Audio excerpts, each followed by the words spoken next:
Okay, welcome back to another video. This week we are going in depth and looking at farm finances. We all enjoy watching tractors and talking about the farm management practices, looking at cows, silage, all of that sort of stuff. But no one ever talks about farming as a business. And farming is a business. The reason why any farmer works so hard, such long hours, is to make a living and to run a business. And it is never talked about, and it really should be talked about, but here in Northern Ireland, money and farming is kind of a taboo subject. So I want to start this video with three important caveats. First thing I want to say is if you're one of them private individuals that believes that people should keep their financial information secret, please do not watch this video. The last thing I want to do is offend someone.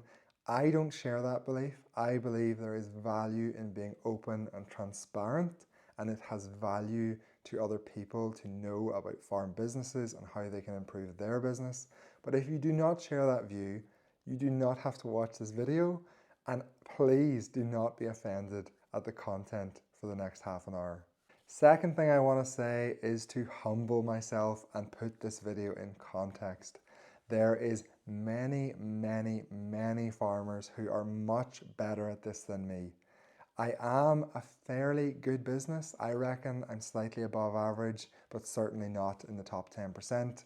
And I think that's a good place for me to be to do this kind of video. I am not the best. I am not saying I'm the best. I have faults, I have problems, but I have a business which is a reasonably good example of what is achievable for a dairy farm and what is achievable regarding profit. The third thing I want to say is that I am going to be using benchmarking, which is a form of financial accounting, but it's also not. So the figures I'm going to show you, do not equate them to how much money I have in my bank account at the end of the year. If you've seen my bank account, you would be incredibly disappointed. I have had people, other farmers, usually beef farmers, phone me up and say things like, oh, can you not buy that land? It's only £150,000. Sure, you have that sitting in the bank. If that is your opinion, it's wrong. I hate to break it to you. That is not what these figures are going to say. If I give you a profit per cow figure, please do not equate that to how much money I have in my bank at the end of the year. That is very inaccurate, and that is not what I'm trying to get across. You will also have to forgive the non-decorated Christmas tree. I promise this is not the way that it will be left. My children demanded the Christmas tree went up last night, and then they had to go to bed. So the plan is to decorate it with them tonight. Do not think that this is how our Christmas tree is going to look. And yes, it is the middle of November. Having a Christmas tree up is ridiculous. Blame my wife, blame my kids. This is their doing, not mine. So my farm software tracks a lot of stuff on my farm, and I've showed lots of you all of the management accounts which it tracks, but it also tracks the financial side of the business. And really it's based off the VAT returns, but it allows me to make some pretty interesting graphs, and I'm going to show you them to start with, and then we'll get into the giant table of boring looking but incredibly useful information, which is my benchmarking results.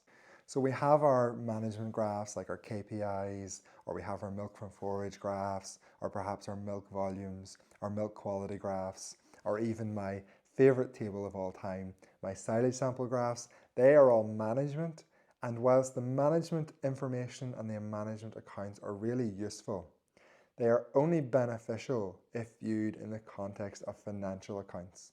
There is no point in doing 5 cuts of silage and making top quality grass if it's not making you money. And everything in farming and everything in business needs to be viewed in the context of money. And with regards to that, I use all of that management information combined with my financial information to make some really interesting graphs. This one shows my live cost of production throughout the year, and also shows how much paper money, fictional money, I make every day. This is purely just to give me a live and instant idea of where my costs of production are and how I can expect my cash flow to perform. When you read £500 a day profit, again, Do not think that I'm making £500 a day profit. You will be very much deceived if you believe that. There's another graph which just shows the same idea but over a longer term. This is my cash cost versus how much I get paid for my milk. That margin in the middle, think of it like free cash flow. I use that to pay myself, to pay my dad, to pay off capital expenses. That's where all of that sort of money goes. And really the purpose of this graph is to demonstrate cash flow. So that's sort of the more real-time, up-to-date financial information I track. But the more useful information for this type of video, where we're going to try to analyze the changes of my farm and how they made a difference to the bottom line, which is the profit, is the annual benchmarking reports. And that is what this table summarizes really well. I have to open it up now because I'm going to have to go through this. Now, before I get into this table, I will admit this is my third time trying to record this video, and I have never seen a video like this done before anywhere. And I searched on YouTube and I couldn't find it. And I kind of wondered, why has no one done this before? This is such a good idea for a video.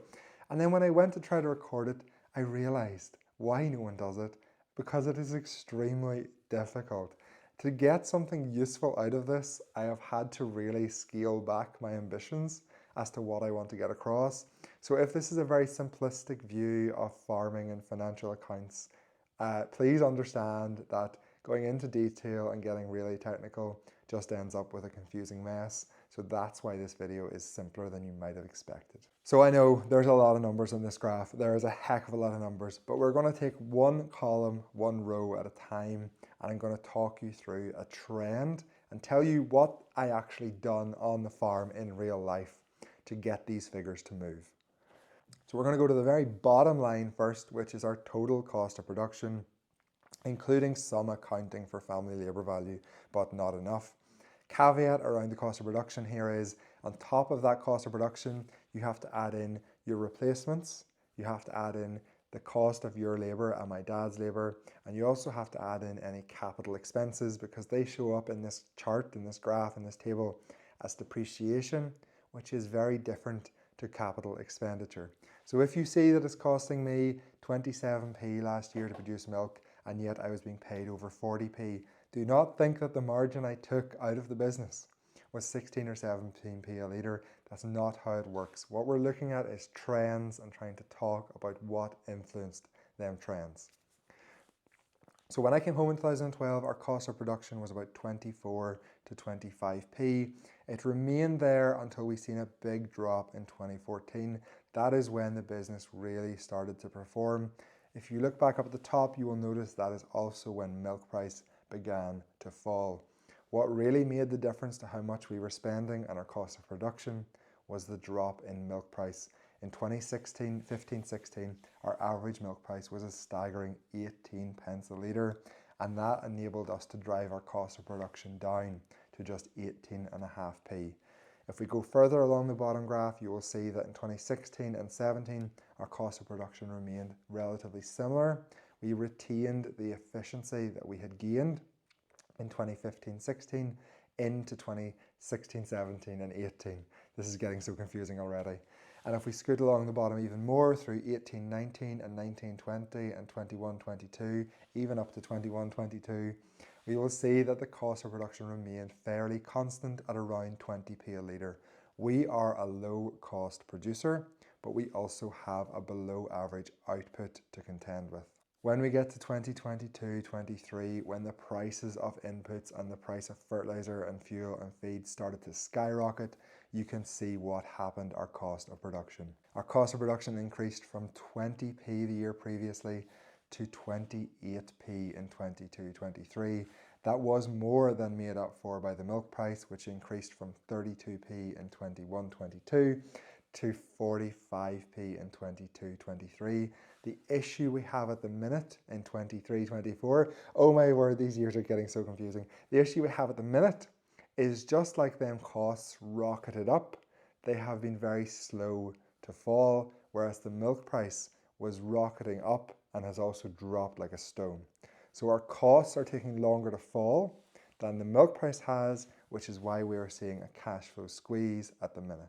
So how did I achieve the reduction in cost of production way back at the start when I first came home to farm, and how am I going to manage the increased cost of production today. Well, I've highlighted the concentrates row here, and that really is the biggest effect that I achieved on reducing cost of production. We were overfeeding cows, making poor silage, grazing badly, and by fixing out them problems, we've seen an instant drop in concentrates, and that made a huge difference to the bottom line. If we look at all of our variable costs over the entire 10-year range of this chart, we will see that in 2012, 2013, we had variable costs of over £1,000, and it took until 22, 23 for us to get back to the same level. So we successfully capped our variable costs for the last decade, despite an increase in output. That is what leads to extra profit. Quick definition of variable costs. Variable costs are costs that will scale with increased number of cows. So if you keep more cows, you have to feed more meal. If you keep more cows, you don't necessarily have to buy a new tractor. The new tractor would come into fixed costs. If we go down and look at our fixed costs, again, I'll highlight the row. You can see that in 2012-13, we had total common costs or fixed costs of £270. We can skip right across, and again, the same thing. It has taken until 22-23 for them fixed costs to rise significantly. We were able to cap our fixed costs and even reduce them in some places along the last 10 years. Now we get to net profit. I have no doubt that this is what you're all actually here for, to know how much money does a cow actually make. Well, the answer is the range is huge.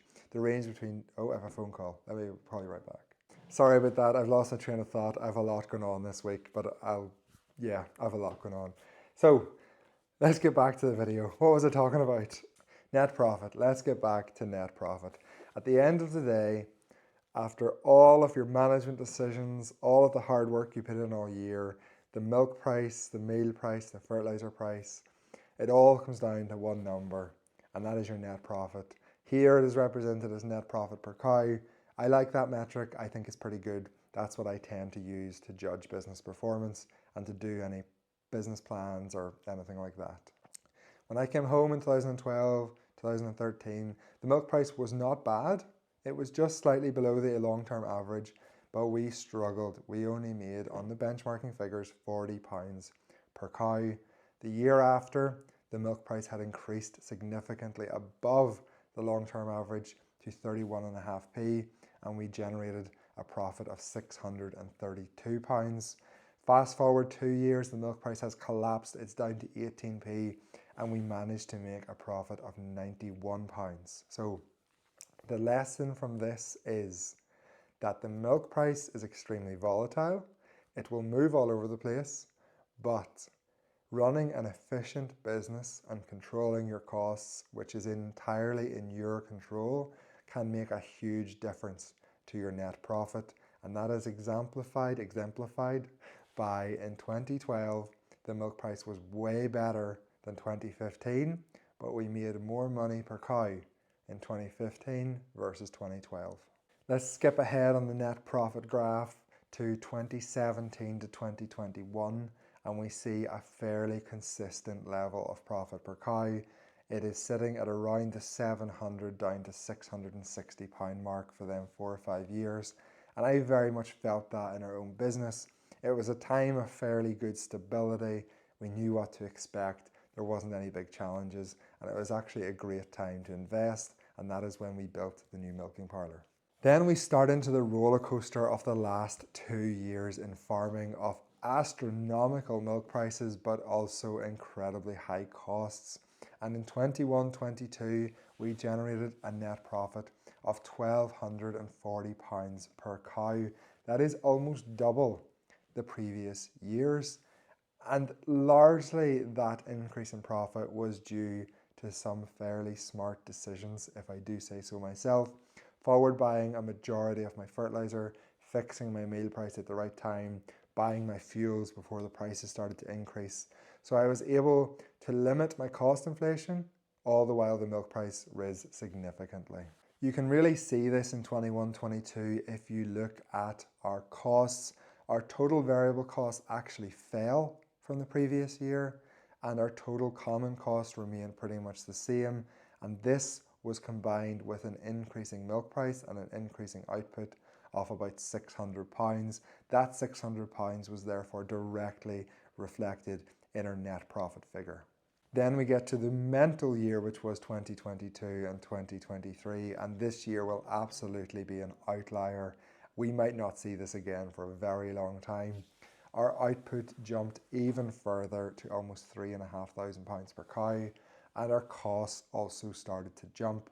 Our total cost of production jumped up to £1,665 per cow, but that left us with a net profit figure for 22-23 of £1,583. Let's look at our big weakness, which is our output figures. Compared to the average dairy farm in Northern Ireland, we are below for output. That has always been our big weakness. It is a combination of milk yields and also milk quality. And if you look at the very top of the graph, you will see a yield per cow. And my goal has been 9,000 litres for the last 9 years, and I have totally failed to make that happen. In 2012-2013, we had an average yield per cow of 7,500 litres. If you skip along the graph, you will see in 2017 to 2020, we made good progress getting to 8,500 litres per cow in 2020-2021, and then things start to go wrong. We end up in 22-23 with an average yield of 7,748 litres. So what are the reasons why my milk yield has dropped back and I'm going the wrong way? Largely it's because I cut back on meal to try to save money, because the meal price to milk price ratio just wasn't that great. It actually was good, I just didn't realise, so my mistake. Also, bad breeding decisions. Some batches of heifers we have been extremely poor, extremely bad milk yield. That is one of them mistakes that hangs around for a few years before you can correct it. So there will be a long-term effect of them bad decisions. And the final thing which affected our lower milk yields has got to be, I forgot what it was. What was it? Oh, the final thing which affected our milk yields and how they went backwards a little bit was that 2020-2021 was the high watermark for our silage. Every cut of silage we made that year was incredible. I think the lowest quality silage sample we had that year was 11.7. We have not been able to get back there. We have not been able to achieve such good silage again. Whether it's the weather, it is the weather. I want to think that at least. But we are still making very good silage, but it's just not as good as it was that year.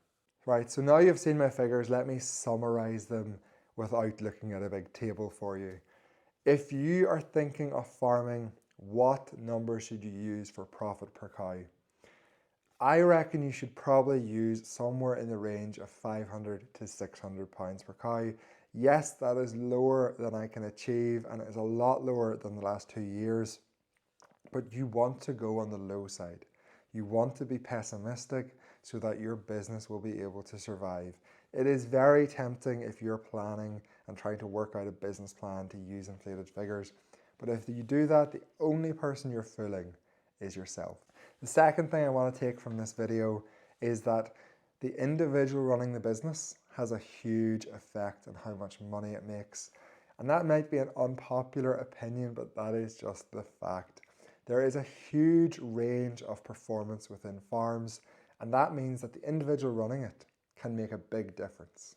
And why do I say that? I say that because people who are thinking of coming home and taking over a farm business, they need to hear the message that they can make it work, that they can do it better than the previous generation, and that it's something they should consider. I'm going to end this video with like a personal story from my journey through dairy farming over the last 12 or 13 years. And I suppose it started when I was back in school doing my A-levels.